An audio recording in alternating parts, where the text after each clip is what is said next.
Okay. Father Marvin, ay mong mensahe ni Father Jerry, no?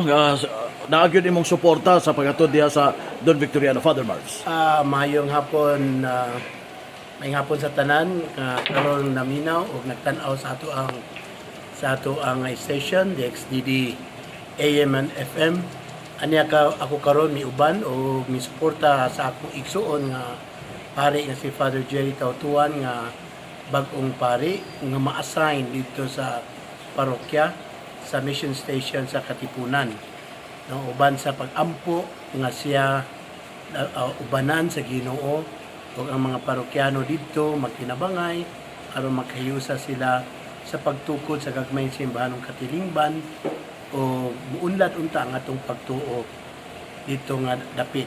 Diin siya gi-assign sa atong talawrong Arsobispo Martin Homowan.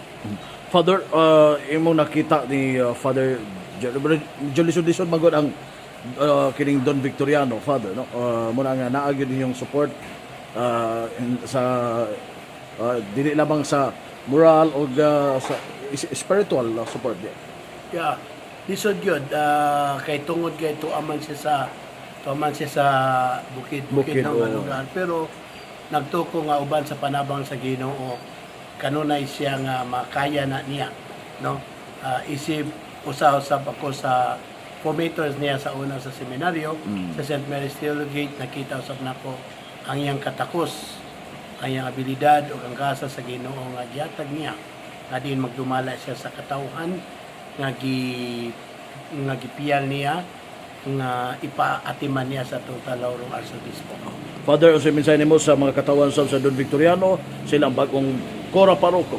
Alang sa katawhan sa mga parokyano sa Don Vic, ako una sa tanan magpasalamat sa Ginoo nga dunay pari, no, nga diocesano nga nabutang diya unang pari nga diocesano nga na-assign diya sa inyong lugar. Og nanginaot ako nga uban sa inyong panabang, uban sa inyong mga makanunayon nga pag-ampo alang kaniya, mamahimong mabungahon ang iyang pagpuyo o pag-uban diya kaninyo. Kay dili lamang si Father Jerry mooy muuban ninyo kundi kamo usab muuban niya ug labaw sa tanan uban sa panabang sa mga beren sa kota, mga beren sa Lourdes o uban usab sa panabang sa Espiritu Santo magipadala sa Dios kanato mahimo ta kamo makayusa diya sa pagtukod sa bagong gingharian kini sa yuta.